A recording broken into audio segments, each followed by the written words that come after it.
Hello everyone, this is Prashant Singh. स्वागत है आपका दी आईएएस ऑफ भोपाल में। हम एमपीपीएससी हिंदी मीडियम का 25 नवंबर से एक नया बैच चालू कर रहे हैं, तो आप जल्दी आइए, अपनी सीट को यहाँ पर बुक करिए और जल्दी से जल्दी अपना सिलेक्शन को सुनिश्चित करें। आज जो हम बात करेंगे वो बात करेंगे इन्फ्लेशन की। आज हम बात करेंगे मुद्रास्फीति की।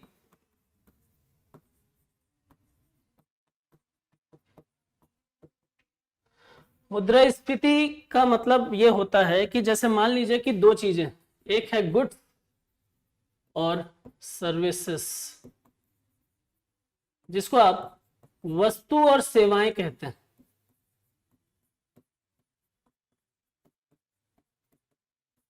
जिसको आप वस्तु और सेवाएं कहते हैं। आप इतना समझ लीजिए कि इकोनॉमिक्स में या अर्थशास्त्र में आपको पढ़ना क्या है, तो अर्थशास्त्र में आपको पूरे तरीके से सिर्फ पैसे के बारे में बात करनी। आपको बात करनी है गुड्स और सर्विसेज के प्राइस की, आपको बात करनी है आपकी आय की, आपको बात करनी है देश की आय की, जिसको आप राष्ट्रीय आय के नाम से जानते हैं, और आपको बात करनी है व्यय की। तो इन सब में आपको एक ही चीज कॉमन लग रही है, पैसा। तो ऐसा समझ लीजिए कि अर्थशास्त्र एक ऐसा विषय है जिस विषय में आपको पैसे से संबंधित चीजों के बारे में अध्ययन करना है। पहला हमारा जो टॉपिक है वो हम उठा रहे हैं यहां से, इन्फ्लेशन या मुद्रास्फीति। मुद्रास्फीति का मतलब क्या होता है? मुद्रास्फीति के मतलब की अगर हम बात करें तो इसको हम आम बोलचाल में कहते हैं महंगाई।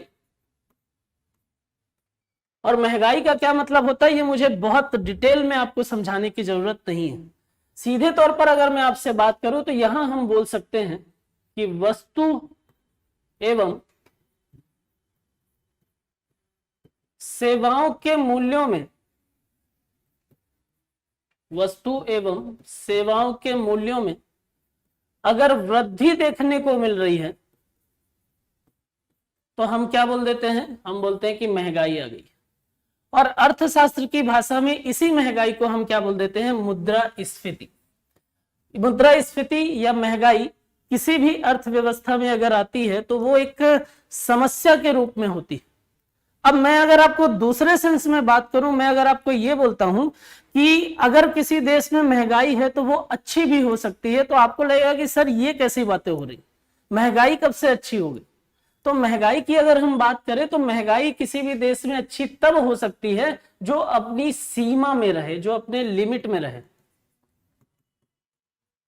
अगर महंगाई अपने लिमिट में है तो देश की अर्थव्यवस्था के लिए वो अच्छी है, लेकिन अगर महंगाई उस लिमिट को क्रॉस करती है तो वहां पर फिर समस्या उत्पन्न होती है और फिर महंगाई के दुष्परिणाम देखने को मिलते हैं। तो मुद्रास्फीति का सीधा सा मतलब क्या है? वस्तुओं एवं सेवाओं के मूल्यों में वृद्धि होना। वस्तुओं एवं सेवाओं के मूल्यों में वृद्धि होना हम क्या बोल देते हैं? महंगाई आ गई है या मुद्रास्फीति आ गई। अब बात यह आती है कि सर ये वस्तु क्या होती है और ये सेवाएं क्या होती है? तो कोई भी टेंजिबल प्रोडक्ट जिसको आप छू सकते हैं वो सब वस्तु की कैटेगरी में। फॉर एग्जाम्पल कि ये बोर्ड हो गया, ये स्टिक हो गया, हमारे कपड़े हो गए, हमारे व्हीकल्स हो गए, हमारी बुक्स हो गई, ये सब वस्तु की कैटेगरी में आती है। और ऐसी कोई भी चीज जिसको आप यूज तो कर रहे हो लेकिन आप उसको टच नहीं कर पा रहे हो, वो आपकी सेवाओं की कैटेगरी में आती है। जैसे मैं आपको पढ़ा रहा हूं तो मेरे द्वारा आपको पढ़ाया जाना ये सेवा है। जैसे आप पब्लिक ट्रांसपोर्टेशन में आप किसी बस में बैठकर एक जगह से दूसरी जगह जाते हैं, तो एक जगह से दूसरी जगह जाने में जो बस वाले हैं वो क्या करते हैं? आपको एक जगह से दूसरी जगह छोड़ देते हैं। वो आपको ऐसा थोड़ी बोल रहे कि आपसे अगर उन्होंने 10 रुपए लिया है तो आपको बोल रहे हैं कि ठीक है ये 10 रुपए के बराबर एक सीट आप रख लीजिए। वहां पर वो सिर्फ आपको एक ट्रांसपोर्टेशन फैसिलिटी प्रोवाइड कर रहे हैं, एक परिवहन की सुविधा प्रदान कर रहे हैं, और उस परिवहन की सुविधा के माध्यम से क्या होगा? आपको सेवाएं प्रदान की जाएंगी।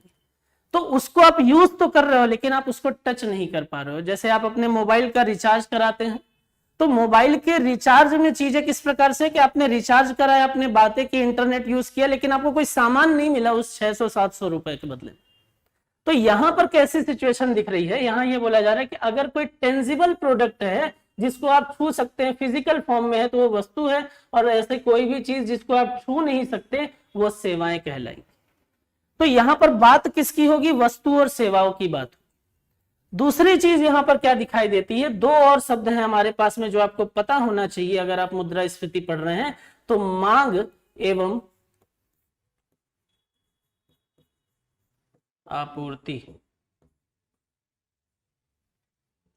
मांग एवं आपूर्ति क्या होती, तो मांग और आपूर्ति दोनों वस्तु या सेवाओं की ही होंगी, और उन्हीं मांग और आपूर्ति के आधार पर वस्तुओं का जो मूल्य होगा वो क्या होगा, प्रभावित होगा। तो अर्थव्यवस्था में अगर हम बात करें तो अर्थव्यवस्था में एक रूल चलता है जिसको हम बोलते हैं मांग एवं आपूर्ति का नियम।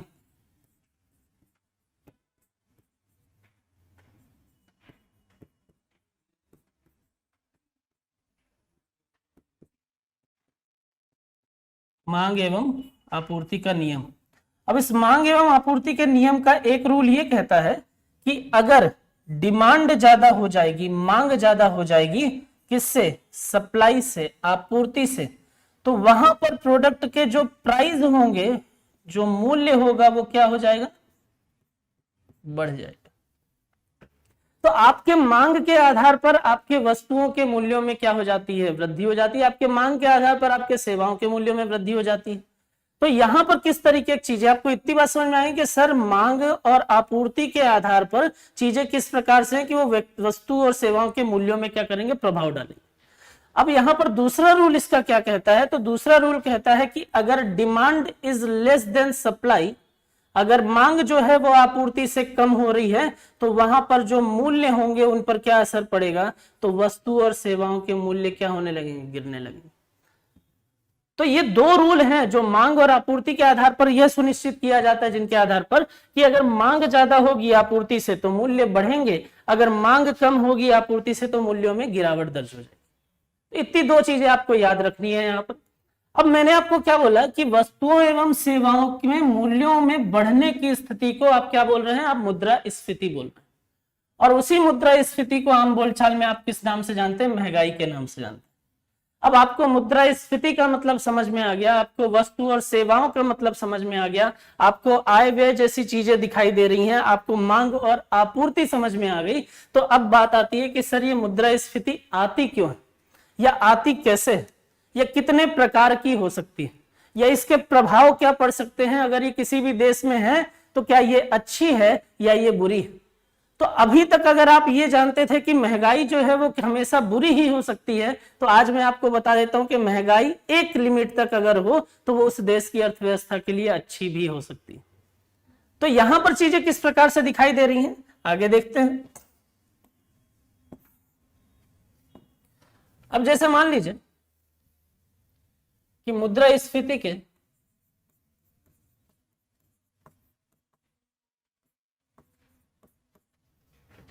प्रकार की अगर हम बात करें,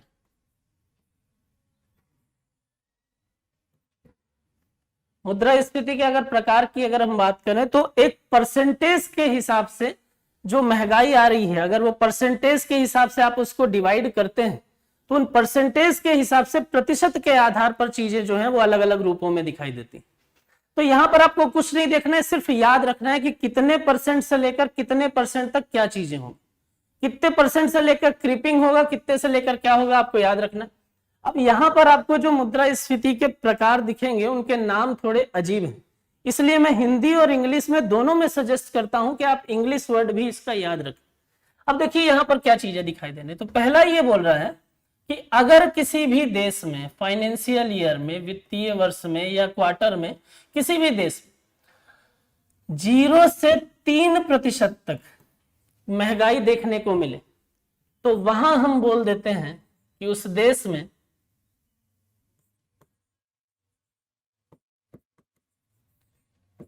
क्रीपिंग इन्फ्लेशन है, उसको हम बोल देते हैं घिसटती हुई मुद्रास्फीति। नाम थोड़ा अजीब है लेकिन है। दूसरा यहां पर बोल रहा है कि किसी भी देश में अगर 3 से 10% के बीच में महंगाई आती है तो उसको क्या बोल दिया जाता है, उसको इंग्लिश में बोलते हैं walking inflation.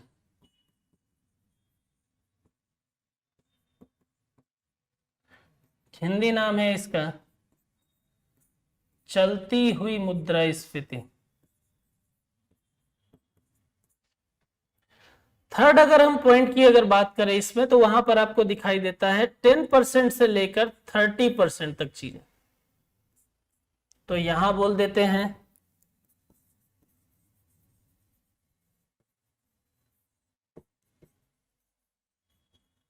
Run away inflation, इसको हिंदी नाम होता है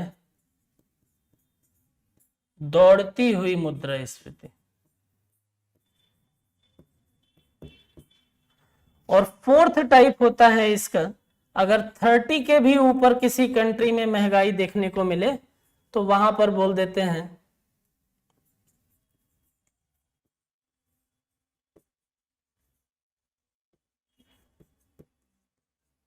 हाइपर इन्फ्लेशन, या इसको हिंदी नाम होता है अति सक्रिय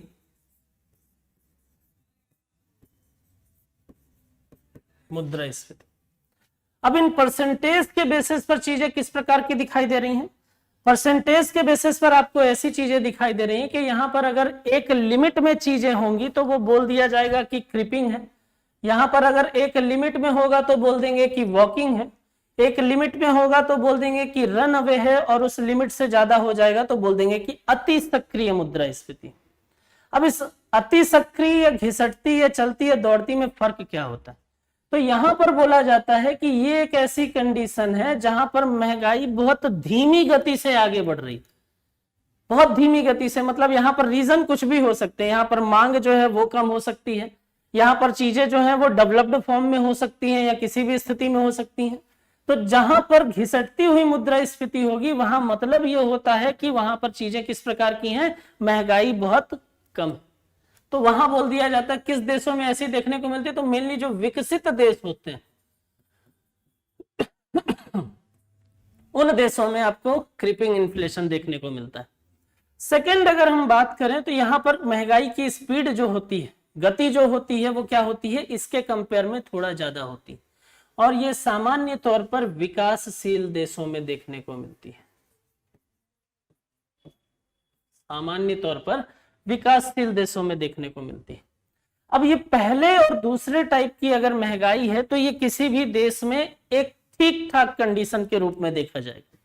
लेकिन अगर किसी देश में महंगाई की स्थिति तीसरे नंबर और चौथे नंबर पर पहुंच जाए कि वहां पर महंगाई दौड़ती हुई स्थिति में चल रही है, वहां पर महंगाई बहुत तेजी से बढ़ रही है, और अगर उससे भी तेजी से महंगाई देखने को मिले कि अति सक्रिय स्थिति में हो गई है, तो ये दोनों ही स्थिति में आप ये मानकर चलिए कि उस देश की अर्थव्यवस्था अब फेलियर की तरफ जा रही है या फेल हो चुकी है।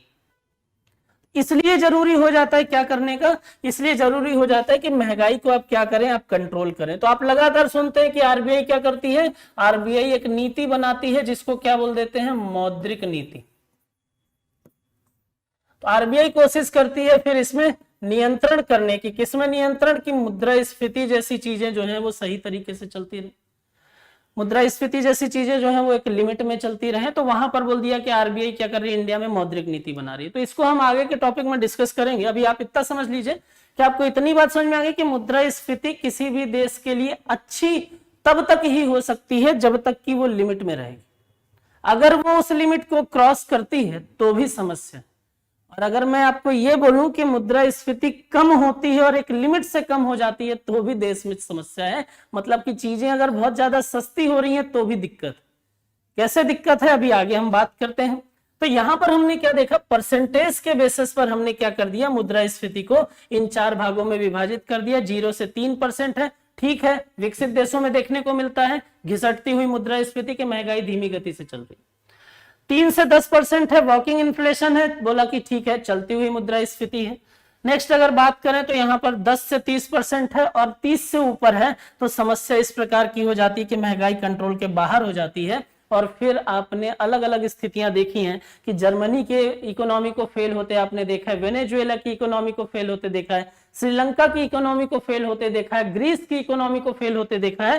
और आपने देखा है कि वहां पर आज आप कोई सामान लेने के लिए गए हैं, वो 100 रुपए का है, हो सकता है कि महंगाई इतनी बढ़ जाए कि अब जब दोबारा आप सामान लेने के लिए जाएं तो वो 200 रुपए का हो जाए। तो यहां पर चीजें क्या दिखाई दे रही है कि ये अगर किसी भी कंट्री में आ गई तो इसका मतलब ही है कि इकोनॉमी बुरी तरीके से फेल हो चुकी है, रेगुलेशन उस कंट्री के सेंट्रल बैंक का फेल हो चुका है। तो यहाँ पर इस प्रकार की चीजें जो है वो देखने को मिलती है। तो प्रकार के बेसिस पर अगर मैं बात करूं तो आप बोल सकते हैं कि इस प्रकार की चीजें हैं। नेक्स्ट अगर मैं आपको ये बोलूं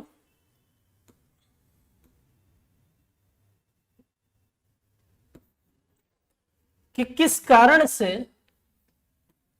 कारण से मुद्रास्फीति आती है, तो अगर हम मुद्रास्फीति के कारण की बात करें, इन्फ्लेशन के कारण की बात करें, तो क्या क्या हो सकते हैं। उसमें 3 प्रकार आपको देखने को मिलते हैं, 3 रीजन आपको देखने को मिलते हैं। पहला आपको दिखाई देता है मांग प्रेरित मुद्रास्फीति।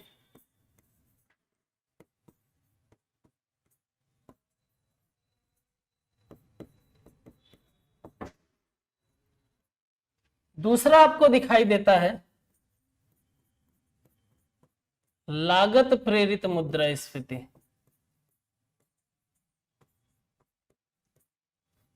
और तीसरा आपको दिखाई देता है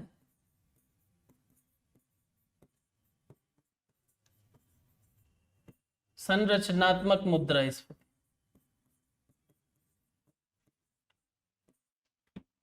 तो ये 3 रूप जो है वो आपको दिखाई देते हैं। इन 3 रूपों के आधार पर, 3 कारणों के आधार पर आपको ये समझ में आ जाएगा कि भाई किसी भी देश में जो महंगाई आती है वो किस वजह से आ सकती है, तो इन तीनों वजह से आ सकती है। या तो वो मांग प्रेरित हो सकती है, या तो वो लागत प्रेरित हो सकती है, और या फिर वो संरचनात्मक भी हो सकती है।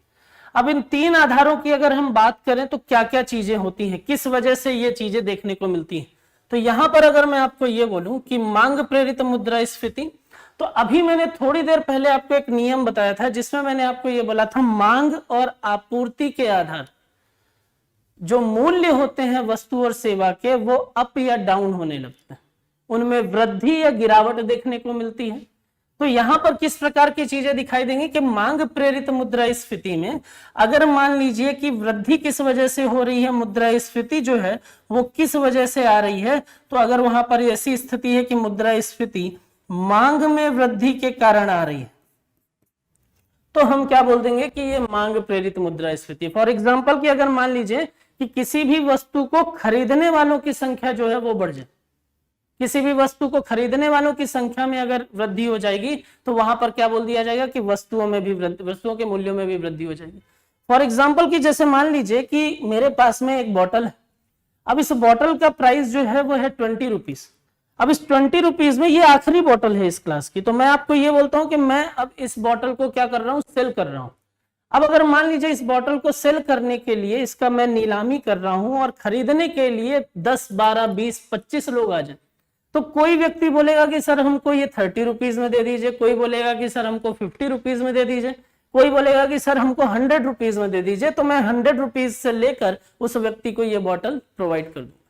तो कहने का क्या मतलब हुआ, कहने का मतलब हुआ कि हमारे पास में सप्लाई करने के लिए चीजें जो थी वो कितनी थी, एक थी, लेकिन उसकी डिमांड कितने लोगों ने की, 25 लोगों ने की, तो इसकी वजह से मूल्यों में क्या हो गई, वृद्धि हो गई। तो यहां पर क्या हुआ, मांग में वृद्धि के कारण 20 रुपए का बॉटल जो था वो 100 रुपए में बिका। तो जब ऐसी सिचुएशन बनेगी जहां पर मांग में वृद्धि हो, और मांग में वृद्धि इसलिए भी हो सकती है क्योंकि तरलता में वृद्धि होती है। तरलता का मतलब आप ऐसा समझ लीजिए, पैसा। मांग में वृद्धि इसलिए भी होती है क्योंकि तरलता में वृद्धि होती है। अगर लोगों के पास में ज्यादा पैसा होगा तो लोग ज्यादा मांग करेंगे, लोगों के पास में पैसा कम हो जाएगा तो उनकी मांग अपने आप कम हो जाएगी। तो यहां पर क्या बोला कि जो पैसा है उस पैसे की वजह से भी मांग में वृद्धि हो सकती है। तो मांग की वजह से अगर किसी भी तरीके से कोई भी रीजन हो जाए और वहां मांग बढ़ जाए आपूर्ति की तुलना में, तो अगर मांग की तुलना में आपूर्ति कम हो रही है तो वहां पर मुद्रास्फीति जो आएगी उसको हम क्या बोल देंगे, मांग प्रेरित मुद्रास्फीति। मांग प्रेरित मुद्रास्फीति का क्या मतलब कि आपकी डिमांड इंक्रीज हुई, आपकी मांग इंक्रीज हुई, इसलिए मुद्रास्फीति आई। तो खरीदने वालों की संख्या ज्यादा हो जाएगी और बेचने के लिए सामान कम हो जाएगा, तब हम बोलेंगे जो महंगाई है वो मांग प्रेरित मुद्रास्फीति है। फॉर एग्जांपल, एक और एग्जांपल से समझ लीजिए कि जैसे मान लीजिए कि सामान्य तौर पर अगर हम देखें तो जिन दिनों में हमारे यहाँ पर अधिकतर लोग फास्ट रहते हैं, व्रत रहते हैं, जैसे अगर मैं आपको एग्जांपल दूं नवरात्रि का, तो नवरात्रि के उन 9 दिनों में अधिकतर आबादी जो है वो क्या होती है, वो व्रत रहती है। लेकिन व्रत के टाइम ड्यूरेशन पर वो फ्रूट्स का कंजम्पशन, फलों का उपभोग ज्यादा कर देते हैं। अब फलों का उपभोग ज्यादा कर देते हैं तो मार्केट में सामान जो है वो कम होने लगता है। क्यों? क्योंकि यहां से मांग में वृद्धि हो रही है। तो आप देखेंगे वही बनाना, वही केला जो है 40 रुपए मिल रहा था, वो 60 रुपए मिल रहा है उन 9 दिनों में। एप्पल जो 80 रुपए थे वो 120 रुपए मिल रहे हैं उन 9 दिनों में। तो लगातार फ्रूट्स के प्राइस क्या हो रहे थे? बढ़ रहे थे। जैसे ही 9 दिन खत्म हुए, व्रत खत्म हुए, मांग कम हुई, वैसे ही इनके मूल्यों में भी गिरावट देखने को मिलने लगी। तो यहां पर हुआ क्या? यहां पर वृद्धि इसलिए थी मूल्यों में, या वृद्धि इसलिए आई मूल्यों में क्योंकि चीजें क्या थी? मांग में वृद्धि हो रही थी, और उस बढ़ी हुई मांग के बदले में आप आपूर्ति सुनिश्चित नहीं कर पा रहे थे। तो वहां पर क्या बोल दिया कि ठीक है, मांग प्रेरित मुद्रास्फीति होगी। क्यों? क्योंकि मांग में वृद्धि है।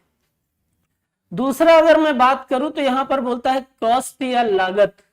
आप किसी भी चीज में अगर मान लीजिए कि लोग खरीदें या ना खरीदें, लेकिन अगर किसी चीज को बनाने में 100 रुपए लग रहा है तो वो 100 रुपए से नीचे के लेवल में तो नहीं बेची जाएगी। अगर मान लीजिए फॉर एग्जांपल कि ये जो बोर्ड है इसको बनाने के लिए 1 लाख रुपए लग रहा है, तो जब इसको सेल किया जाएगा तो 1 लाख के ऊपर के वैल्यू पर ही सेल किया जाएगा। क्या 1 लाख के नीचे पर सेल कर सकते हैं क्या? नहीं। अब मान लीजिए कि अगली बार इसको बनाने में 1.5 लाख रुपए लगे हैं, तो ये 1.5 लाख के ऊपर के वैल्यू पर ही सेल हो। तो यहां पर मूल्यों में वृद्धि किस लिए हो रही है? यहां पर मूल्य में वृद्धि इसलिए हो रही है क्योंकि लागत में वृद्धि हो रही है।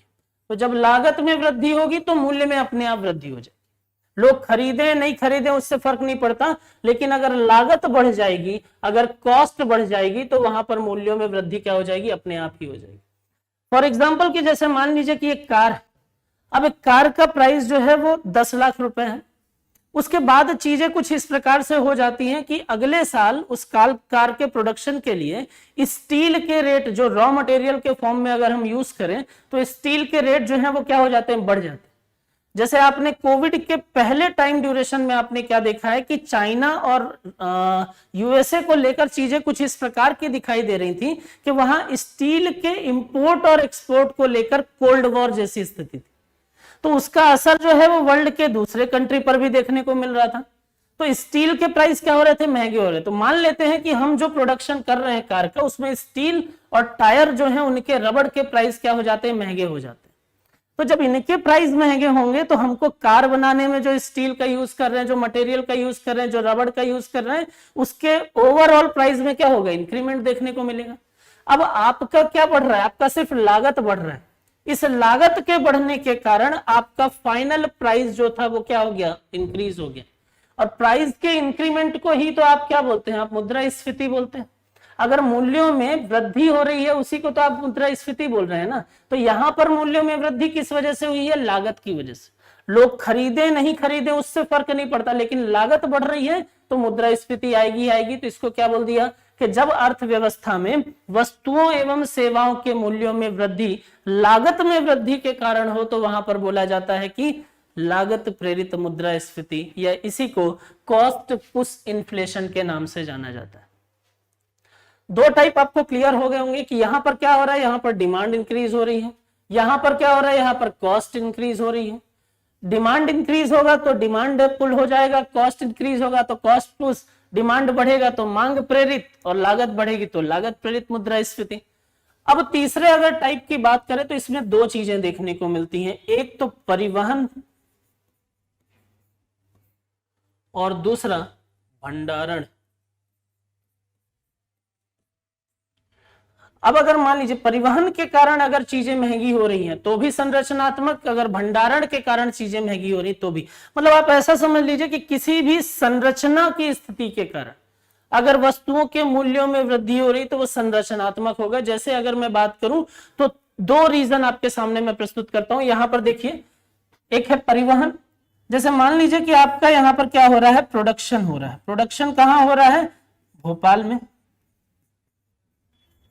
अब इन चीजों को बनाकर आप क्या कर रहे हो? उसको ट्रांसपोर्ट कर रहे हो और यहां पर जाकर उसको सेल कर रहे हो। ये सेल कहां हो रहा है? इंदौर में। अब यहां पर किस प्रकार की चीजें दिखाई दे रही? जैसे मान लीजिए कि पहले केस में क्या हो रहा था कि जो ट्रांसपोर्टेशन का प्राइस था, डीजल के जो रेट थे वो थे कितने? मान लेते हैं 70 रुपए। ₹70 डीजल के रेट होने के कारण यहां पर 50,000 ट्रांसपोर्टेशन चार्ज लग रहा था, और ये 50,000 के कारण से एक प्रोडक्ट का प्राइस जो था वो ₹60 के बराबर। अब क्या हुआ, अब यहां पर डीजल के रेट इंक्रीज हो गए, अब वो हो गए कितने, ₹90। ₹90 होने के कारण क्या अभी भी ट्रांसपोर्टेशन 50,000 ही लगेगा? नहीं, ₹70 था तो 50,000 लेते थे, ₹90 हो गया तो ₹80,000 ले रहे हैं। अब यहां ट्रांसपोर्टेशन क्या हो गया, 80,000 का हो गया, तो 80,000 का होने के कारण ओवरऑल प्रोडक्ट जो है उन पर क्या असर पड़ेगा, यहां पर ये बोल दिया कि इसका जो प्राइस है वो कितना हो गया, वो बोला कि ₹85 में जाएगा। तो यहां तो आपको दिखाई दे रहा है कि यहां पर क्या हुआ है कि गुड्स के प्राइस जो है वो इंक्रीज हो गए। किसकी वजह से इंक्रीज हो गए हैं, ये है परिवहन। किसकी वजह से इंक्रीज हो गए, तो परिवहन की वजह से इंक्रीज। तो परिवहन के महंगे होने के कारण या परिवहन की कमी के कारण अगर यहां पर मूल्यों में वृद्धि हो रही है तो वहां पर क्या बोल दिया जा रहा है कि मुद्रास्फीति आ रही है। किस प्रकार की मुद्रास्फीति, तो मैंने बोला परिवहन के कारण जो मुद्रास्फीति आएगी उसको क्या बोल देंगे, उसको बोल देंगे संरचनात्मक मुद्रास्फीति। अब कभी कभी सिचुएशन इस प्रकार की दिखाई देती है, जैसे मान लीजिए कभी कभी सिचुएशन इस प्रकार की दिखाई देती है कि यहां से क्या हुआ, यहां से किसानों से व्यापारियों ने क्या किया, प्याज को खरीद लिया। अब प्याज को खरीदने के बाद में खेत से व्यापारियों ने क्या किया, किसानों से प्याज को खरीद लिया। अब प्याज को खरीदने के बाद में उसको क्या करके रखा है, स्टोर करके रखा है। अब स्टोर करके जो चीजों को रखे हैं वहां पर इस प्रकार से चीजें दिखाई दे रही हैं कि मार्केट में क्या होना चाहिए, आपूर्ति होनी चाहिए, लेकिन आपूर्ति ना होने के कारण किस प्रकार की स्थिति है, अगर वही चीज किसान से ₹5 में प्याज खरीदी गई, व्यापारियों ने उसको स्टोर कर लिया और बाजार तक चीजें पहुंच ही नहीं पाई। बाजार तक चीजें नहीं पहुंचने के कारण जितनी चीजें बाजार में है सिर्फ उन्हीं की डिमांड बढ़ती रहेगी, जितनी प्याज बाजार में है उसकी डिमांड बढ़ती रहेगी। और अगर मान लीजिए कि यहां पर कैसी स्थिति हो गई कि मांग जो है वो बढ़ जाए और उसके कंपेयर में आपूर्ति ना बढ़ पाए, तो वहां पर भी तो महंगाई आ जाएगी। अभी तो आपने देखा है कि मांग प्रेरित मुद्रास्फीति होती है। तो मांग अगर बढ़ जाएगी किसकी वजह से, आपूर्ति सुनिश्चित न करने की वजह से, तो वहां पर क्या हो जाए कि भंडारण की दिक्कत के कारण या भंडारण की कमी या इस काला बाजारी के कारण मूल्यों में वृद्धि हो रही है, तब भी हम क्या बोल देते हैं कि संरचनात्मक मुद्रास्फीति। तो परिवहन महंगा होगा तो भी महंगाई आएगी, भंडारण अगर गलत होगा या भंडारण कम होगा तो भी महंगाई आएगी। किस वजह से, तो इन दोनों की वजह से तो हम क्या बोल रहे हैं, संरचनात्मक मुद्रास्फीति बोल रहे हैं। अब क्वेश्चन ये उठता है कि सर यहां पर तो चीजें ऐसी दिखाई दी हैं कि भंडारण गलत हो रहा है या काला बाजारी हो रही है, उसके कारण से आपूर्ति नहीं हो पा रही है, आपूर्ति ना होने के कारण से मांग बढ़ रही है और मांग के बढ़ने से मुद्रास्फीति बढ़ रही है। तो इस मांग के बढ़ने से मुद्रास्फीति बढ़ रही है तो उसको वहां क्यों रखा है, उसको तो सीधे हम यहां रखते हैं ना। हम बोलते हैं कि सर ये भी भंडारण की वजह से भी मांग प्रेरित मुद्रास्फीति हो जाएगी। तो यहां पर मांग प्रेरित मुद्रास्फीति ये क्या है, ये प्राकृतिक है। ये कैसी है, नेचुरल है। इसको जानबूझकर मांग को बढ़ाया नहीं गया है। लेकिन यहां पर क्या है, यहां पर जो चीजें दिखाई दे रही हैं भंडारण में वो किस प्रकार की हैं, भंडारण में जो चीजें आपको दिखाई दे रही हैं वो किस प्रकार की हैं, वो जानबूझकर, वो कृत्रिम रूप से मांग में वृद्धि की गई है। और कृत्रिम रूप से जब मांग में वृद्धि होती है तो वहां पर हम उसको मांग प्रेरित ना बोलकर उसको हम क्या बोल देते हैं, संरचना के तौर पर है ना चीजें, तो हम क्या बोल देते हैं, संरचनात्मक मुद्रास्फीति। तो यहां पर मुद्रास्फीति के पीछे किसी भी देश में 3 कारण हो सकते हैं।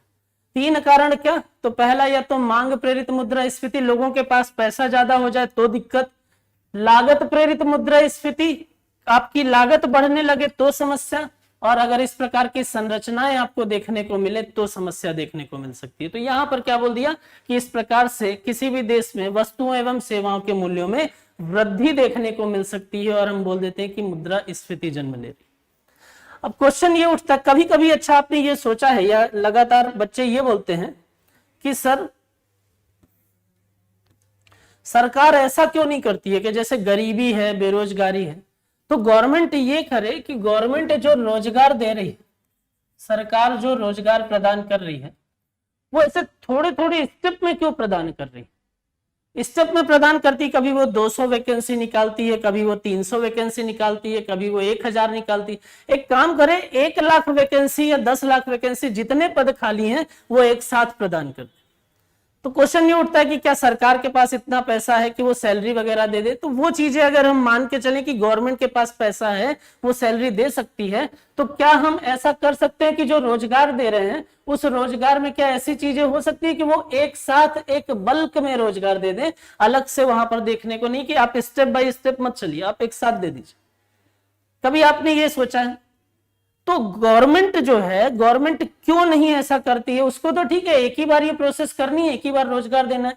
तो गवर्नमेंट जो रोजगार प्रदान करती है उस रोजगार में वो इसलिए एक साथ पूरे रोजगार को प्रदान नहीं करती है, क्योंकि अगर एक साथ रोजगार को प्रदान कर दिया गया तो वहां पर क्या हो जाएगा, सबको रोजगार मिला, सबके पास में पैसा आ गया। जैसे ही सबके पास पैसा आया, लिक्विडिटी बढ़ गई, तरलता बढ़ गई, पैसे के आने से यहां पर क्या दिखेगा आपको, आपको दिखेगा कि मांग में वृद्धि हो गई। और मांग के कंपेयर में अगर आपूर्ति सुनिश्चित नहीं हुई और आपूर्ति को सुनिश्चित नहीं किया गया, आपूर्ति कम हो गई, तो ऐसे केस में आपने देखा अभी थोड़ी देर पहले कि मुद्रास्फीति जन्म ले लेती है।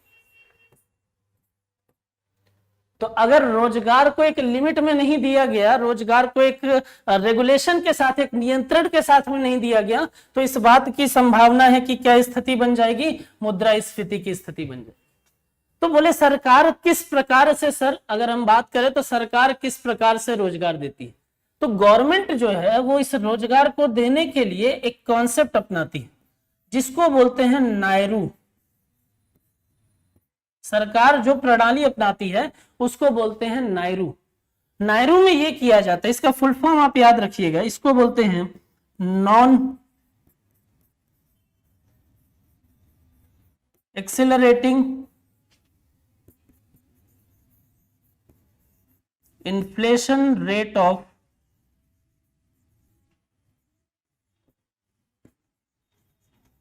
अनएम्प्लॉयमेंट। इसको क्या बोल दिया, इसको बोल दिया non accelerating inflation rate of unemployment. Non accelerating inflation rate of unemployment मतलब अनएम्प्लॉयमेंट को दूर करने के लिए इस तरीके से आप, या इस तरीके से चीजें मत दूर करिए कि उसको दूर करने के लिए आप कुछ प्रणाली अपना रहे हैं तो उसकी वजह से देश में महंगाई आ जाए। तो आपको क्या करना है, आपको बेरोजगारी को खत्म तो करना है, लेकिन बेरोजगारी में खत्म करने में एक नियंत्रण रखना है। आप अगर वो नियंत्रण खो देंगे तो देश में समस्या उत्पन्न होगी, किसकी, इन्फ्लेशन की। कैसे? तो मैंने अभी आपको बताया कि ज्यादा से ज्यादा जब रोजगार उत्पन्न होंगे तो लोगों के पास पैसा बढ़ेगा, पैसा बढ़ेगा तो लोगों की मांग बढ़ेगी, मांग बढ़ेगी तो आपूर्ति कम हो जाएगी, आपूर्ति कम हो जाएगी तो मुद्रास्फीति बढ़ जाएगी और समस्या उत्पन्न हो जाएगी। इसलिए बोला जाता है कि नॉन एक्सेलरेटिंग, आप उस रेट से अनएम्प्लॉयमेंट को खत्म करिए जिस रेट से इन्फ्लेशन एक्सेलरेट ना हो पाए। अगर ऐसी स्थिति है तो वहां पर चीजें ठीक है। इसलिए सरकार रोजगार देने के लिए जिस सिस्टम को अपनाती है उसको बोल देते हैं नायरू, उसको बोल देते हैं non accelerating inflation rate of unemployment. यहां तक आपको चीजें समझ में आ गई होंगी। अब अगर मैं आपसे बात करूं कि सर क्या प्रभाव पड़ता है मुद्रास्फीति के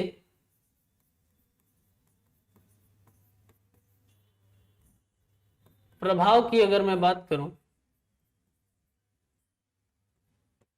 तो क्या प्रभाव पड़ता है किसी भी देश की अर्थव्यवस्था में, मुद्रास्फीति जो होगी उस मुद्रास्फीति पर किस प्रकार के प्रभाव देखने को मिलेंगे? तो सबसे पहले आपको मैंने क्या बोला कि मुद्रास्फीति किसी भी देश में अगर आती है तो वहां पर क्या होता है कि उस देश में जो चीजें होती हैं वो महंगी हो जाती। अब अगर चीजें महंगी हो रही हैं तो वहां पर किस प्रकार की चीजें दिखेंगी? तो आपको पहली चीज ये दिखाई देगी कि किसी भी देश की अर्थव्यवस्था में अगर मुद्रास्फीति विद्यमान है तो पहला और सबसे मुख्य प्रभाव ये पड़ता है कि उस देश की क्रय शक्ति क्षमता, तो पहला प्रभाव क्या पड़ता है कि उस देश की क्रय शक्ति क्षमता जो है वो कम हो जाती।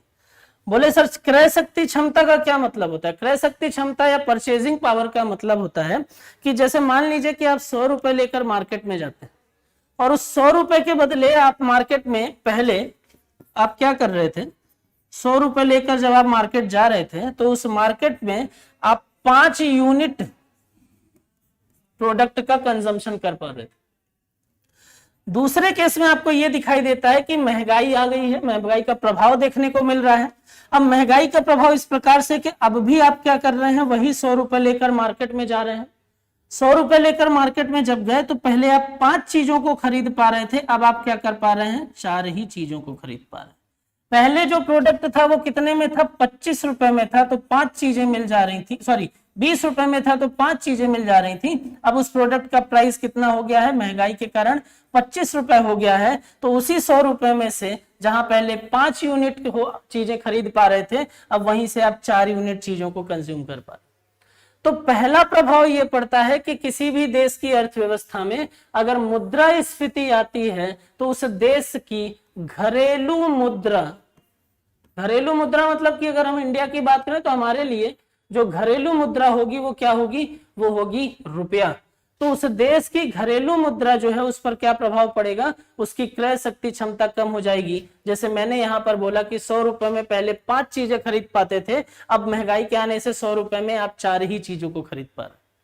तो इस प्रकार की चीजें अगर दिखेंगी तो प्रभाव के तौर पर पहले आप बोल सकते हो कि सर क्रय शक्ति क्षमता जो है वो कम हो जाएगी, और क्रय शक्ति क्षमता के कम होने से हमारा जो एक्सपेंडिचर, हमारा जो व्यय है वो क्या हो जाएगा, वो महंगा हो जाएगा। हमारा जो उपभोग है वो क्या हो जाएगा, महंगा हो जाएगा।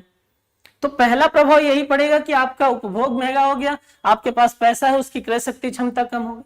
अब मान लीजिए ऐसी स्थिति बन जाए कि महंगाई जो है वो बढ़ती जाए। जब ऐसी स्थिति हो जाएगी तब क्या होगा, तो वहां पर ऐसी स्थिति है कि जितनी ज्यादा महंगाई बढ़ेगी उतनी ज्यादा क्रय शक्ति क्षमता डाउन होगी। जितनी ज्यादा महंगाई बढ़ेगी उतनी ज्यादा क्रय शक्ति क्षमता जो है वो कम होती नजर आएगी। और क्रय शक्ति क्षमता कम होते होते मान लीजिए क्या था, पहले 5 यूनिट की थी,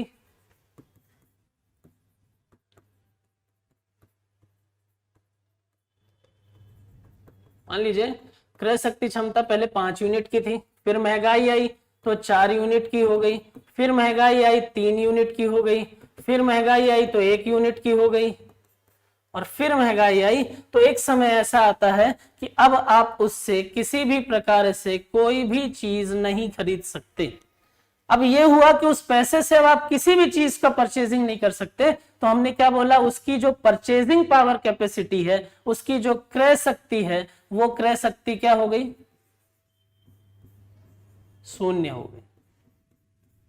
उसकी जो क्रय शक्ति क्षमता थी वो क्या हो गई, वो शून्य हो गई। तो इसका मतलब क्या है, इसका मतलब यह है कि उसकी जो क्रय शक्ति क्षमता है वो शून्य हो गई। मतलब अब आप उस पैसे से किसी भी प्रकार से कोई भी परचेजिंग नहीं कर सकते हैं। जब ऐसी स्थिति बनती है, अगर हम भारत की बात करें कि जब ऐसी स्थिति बनती है कि किसी भी घरेलू मुद्रा से आप किसी भी प्रकार से कोई भी स्थिति में या कोई भी चीजों का परचेजिंग नहीं कर सकते हैं, क्रय शक्ति क्षमता शून्य हो जाती है, तो वैसी स्थिति में जो घरेलू मुद्रा होती है उसको क्या कर दिया जाता है, उसको प्रचलन से बाहर कर देते हैं। तो मुद्रा को क्या कर देते हैं, प्रचलन से बाहर कर देते हैं। क्वेश्चन ये उठता है कि सर प्रचलन से बाहर करने का मतलब क्या, प्रचलन से बाहर करने का मतलब कि जैसे कभी आपने ये सोचा है कि सर पहले हमारे यहाँ पे 50 पैसा भी चलता था, पहले हमारे यहाँ पे 25 पैसा भी चलता था, पहले हमारे यहाँ पे 20 पैसा 10 पैसा जैसी चीजें भी चलती थी, लेकिन आजकल वो दिखाई नहीं देते। आजकल वो इसलिए नहीं दिखाई देते हैं क्योंकि धीरे धीरे जैसे जैसे महंगाई बढ़ती गई वैसे वैसे उनकी क्रय शक्ति क्षमता क्या होती चली गई, डाउन। और डाउन होकर चीजें इस प्रकार से हो गई कि अब उनसे एक भी चीज को नहीं खरीदा जा सकता था। तो यहां पर क्या बोल दिया कि मुद्रास्फीति का प्रभाव पड़ा, जिससे उस मुद्रा की, घरेलू मुद्रा की क्रय शक्ति क्षमता क्या हो गई, शून्य। तो वहां से उससे प्रचलन से बाहर के भाई अब इससे कोई भी चीज नहीं खरीद सकते। तो जब नहीं खरीद सकते हैं तो फिर क्या है, जब चीजों को नहीं खरीदा जा सकता तो उसको रखने से मतलब क्या, प्रचलन में रखने से मतलब क्या। तो आरबीआई ने क्या किया, 10 पैसे 20 पैसे 25 पैसे 50 पैसे को धीरे धीरे बाहर कर दिया और सर्कुलेशन से बंद कर दिया। हो सकता है कि आगे और महंगाई आए, और महंगाई आने के कारण जो देश में अभी 1 रुपए प्रचलन में है, हो सकता है कि वो भी कैसी स्थिति में चला जाए, 0। मतलब कि वो भी चला जाए, क्रय शक्ति क्षमता उसकी शून्य हो जाए कि फिर 1 रुपए में आप कोई भी चीज को नहीं ले सकते। तो वहां पर क्या कर दिया जाएगा, 1 रुपए को भी प्रचलन से बाहर कर दिया जाएगा। तो पहला प्रभाव की अगर हम बात करें तो पहला प्रभाव यही पड़ता है किसी भी देश की अर्थव्यवस्था पर कि उस देश की घरेलू मुद्रा की जो क्रय शक्ति क्षमता होती है वो शून्य हो जाती है, और क्रय शक्ति क्षमता डाउन होती है, डाउन होते होते अगर वो शून्य पर चली जाती है उसको प्रचलन से बाहर कर देते हैं। तो यहां पर इसका पहला प्रभाव देखने को मिल रहा है। अब अगर मैं इसके दूसरे प्रभाव की बात करूं तो आप क्या बोलेंगे? दूसरे प्रभाव की अगर मैं यहां पर बात करता हूं तो आप बोलते हैं कि सर, आप ये बोलते हैं कि सर क्योंकि वहां पर क्या देखने को मिल रहा था कि क्रय शक्ति क्षमता या परचेजिंग पावर डाउन हो रही है, ठीक है। दूसरा अगर मैं बात करूं तो आपको यह पता चलता है कि सर उपभोग महंगा हो रहा है, उपभोग महंगा हो रहा है। उपभोग महंगा होने का मतलब कि पहले जिस चीज, या मान लीजिए कि आपको पहले अपनी जरूरतों को पूरा करने के लिए आपको महीने में 10,000 रुपए खर्च करने पड़ते थे, अब वही जरूरतों की कीमत जो है वो क्या हो गई, बढ़ गई है। अब जैसे ही उन जरूरतों की कीमत बढ़ी तो आपका 10,000 जो है वो क्या हो गया, आपका 10,000 अब 15,000 में हो गया, तो आपका उपभोग क्या हो गया, महंगा हो गया। आपका उपभोग क्या हो गया, महंगा हो गया। मतलब उतनी ही जरूरत की पूर्ति करने के लिए अब 10,000 की जगह आपको 15,000 रुपए खर्च करने पड़े। तो अब आप क्या बोलोगे, बोले कि हाँ सर हमारा उपभोग महंगा हो गया है, मतलब हमारे खर्चे बढ़ गए, हमारा व्यय बढ़ गया। और जब व्यय बढ़ जाता है, एक तो ये दूसरा प्रभाव, जब व्यय बढ़ जाता है तो वहां पर फिर आपके बचत पर विपरीत प्रभाव पड़ता है। बचत पर विपरीत प्रभाव पड़ने का मतलब कि पहले आप 1,00,000 रुपए कमाते थे जिसमें से आप महीने में 10 या 15,000 रुपए खर्च करते थे। अब आपका कंजम्पशन महंगा हो गया, अब आपकी उपभोग जो है वो महंगी हो गई, तो अब आप उसी 15,000 की जगह अब आप 20,000 या 25,000 खर्च कर रहे हो। तो 25,000 रुपए अगर खर्च कर रहे हो तो बचत कितनी होगी, बचत होगी आपकी 75,000 रुपए की। अब धीरे धीरे अगर महंगाई जो है वो बढ़ती जाए बढ़ती जाए बढ़ती जाए तो इधर जो बचत होगी वो क्या होता जाएगा, आपका डाउन होता जाएगा। तो अर्थव्यवस्था में, किसी भी देश में अगर अर्थव्यवस्था पर मुद्रास्फीति का प्रभाव बहुत ज्यादा पड़ता है तो उस देश की अर्थव्यवस्था पर चीजें इस प्रकार से दिखाई देती हैं कि वहां लोगों की जो बचत होती है, जो सेविंग होती है, उस सेविंग पर नकारात्मक प्रभाव देखने को मिलता है। क्लियर? नेक्स्ट अगर हम बात करें तो यहां पर सबसे ज्यादा प्रभाव जो है वो पड़ता है गरीब वर्ग पर।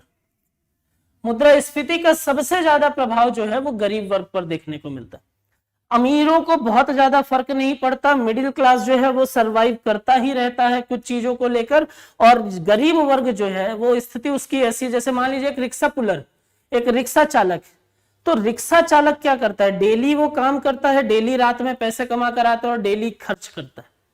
बचत के नाम पर उसके पास में चीजें नहीं होती हैं। तो अब यहां पर किस प्रकार की चीजें हैं, जो गरीब वर्ग है क्योंकि उसके पास में बचत है नहीं, जब बचत नहीं होगी तो वहां पर क्या होगा, जितना वो कमाएगा, जितनी उसकी आय होगी, आय के आधार पर, आय मान लीजिए कितनी है 100 रुपए, लेकिन जब व्यय करने की बात आती है, उपभोग की बात आती है, तो उपभोग के लिए जरूरत कितनी हो जाती है, मान लीजिए 130 रुपए की। जब उपभोग के लिए 130 की जरूरत है, आय जो है वो उसकी कितनी है, 100 रुपए की है, तो यहां पर आय तो बढ़ नहीं रही है जल्दी, तो होगा क्या, होगा फिर ये कि वो अपने 30 रुपए के उपभोग को कम कर दे। जैसे मान लीजिए कि वो 100 रुपए कमाता है, फिर 1 किलो चावल, 1 किलो दाल, आटा, ये सारी चीजें लेकर जाता है, तो उसको पहले 100 रुपए में काम चल जाता था। अब चीजें इस प्रकार से हो गई हैं कि अब 100 रुपए की जगह उसको इस प्रकार से देखा जा रहा है कि अब उन्हीं चीजों के, उन्हीं 1 किलो चावल, आटा और दाल की जगह आपको क्या हो गया है, 100 रुपए की जगह अब आपको कितना देना पड़ रहा है, आपको 130 रुपए देना पड़ रहा है। तो जो आपको 130 रुपए देना पड़ रहा है, तो यहाँ 30 रुपए का क्या हो गया, महंगाई आ गई है, और इस 30 रुपए की भरपाई तो नहीं हो सकती है। तो फिर क्या होगा, फिर वहां पर 700 ग्राम चावल, 700 ग्राम आटा, 700 ग्राम, तो यहाँ क्या हुआ, उपभोग में कटौती देखने को मिली। तो अगर किसी देश में मुद्रास्फीति बहुत ज्यादा होती है तो उस देश में जो गरीब वर्ग होता है, उस गरीब वर्ग पर नकारात्मक प्रभाव पड़ता है। तो अगर इसको कंट्रोल कर लिए तो ठीक है, नहीं तो फिर सर्वाइवल इशू देखने को मिलते हैं, फिर जीवन यापन जो है उनमें समस्याएं उत्पन्न होना चालू हो जाती हैं। नेक्स्ट अगर हम बात करें तो जैसे मान लीजिए कि मुद्रास्फीति का प्रभाव पड़ता है, तो मुद्रास्फीति के एक प्रभाव आपको बैंकों में भी देखने को मिलता है। बैंकों में कैसे मुद्रास्फीति का प्रभाव देखने को मिलता है? जैसे मान लीजिए कि आपने किसी बैंक से लोन लिया, अब आपका लोन जो था वो पहले 6.5% के रेट से था, बाद में मार्केट में इन्फ्लेशन की सिचुएशन आ गई और आरबीआई ने अपने रेपो रेट या बैंक रेट में चेंजेस करके उसमें वृद्धि कर दी, और जैसे ही रेपो रेट या बैंक रेट बदले वैसे ही कैसी चीजें देखने को मिलने लगी कि वहां पर जो आपका रेट ऑफ इंटरेस्ट था वो 6.5% की जगह वो 7% हो गया। तो 0.5% आपको क्या करना पड़ रहा है, एक्स्ट्रा पे करना पड़ रहा है। तो बैंक अपने लाभ को सुनिश्चित करने के लिए महंगाई की स्थिति में किस प्रकार की चीजें करता है, वो अपने ब्याज दरों में वृद्धि करता है।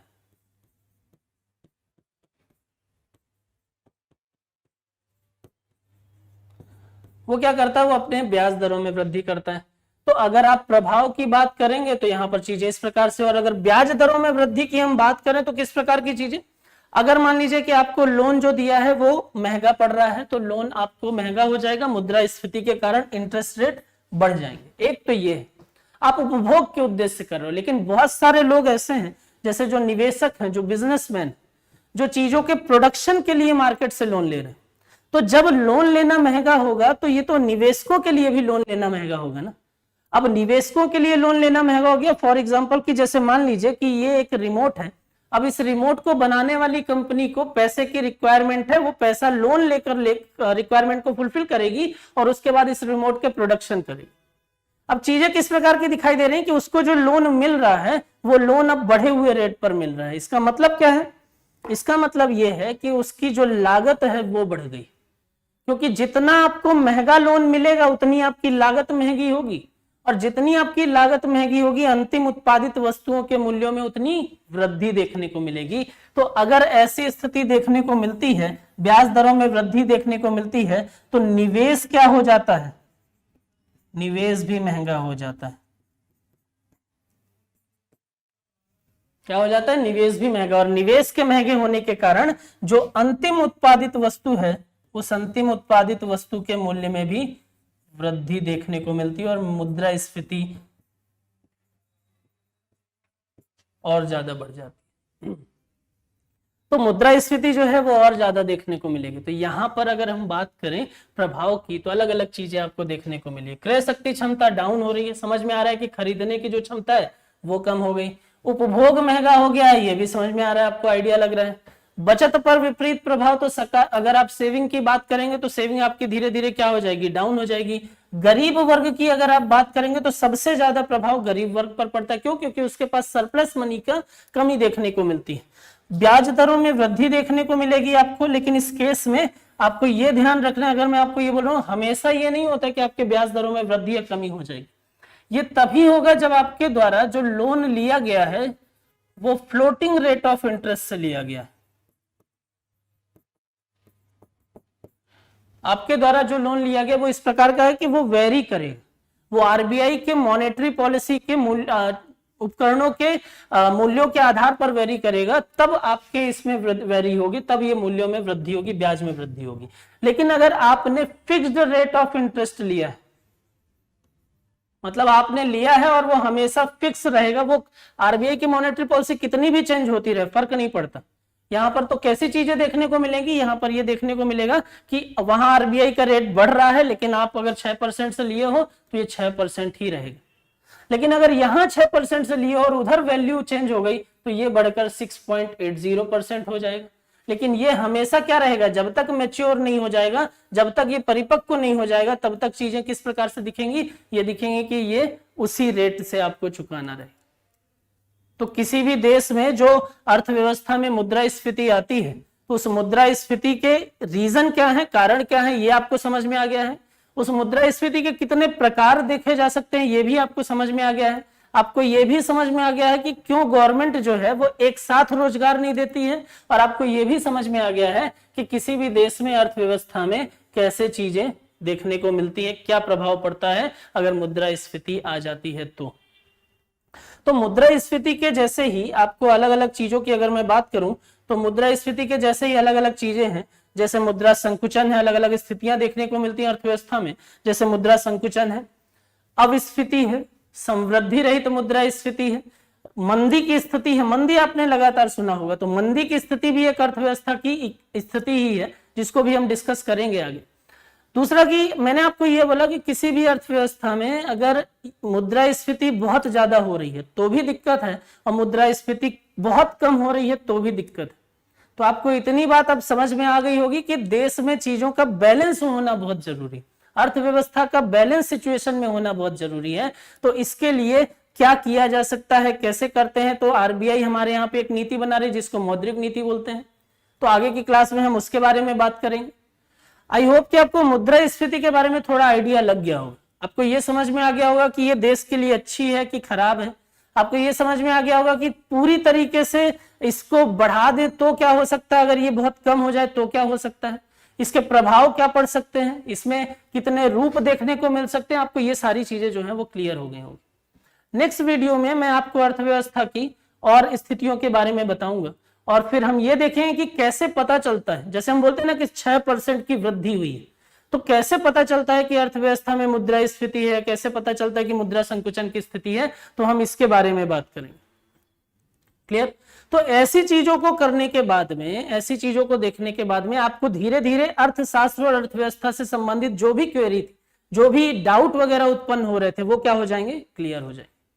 ठीक है, फिर आज के लिए इतना रखते हैं, नेक्स्ट क्लास में इसके आगे बातचीत करेंगे। धन्यवाद।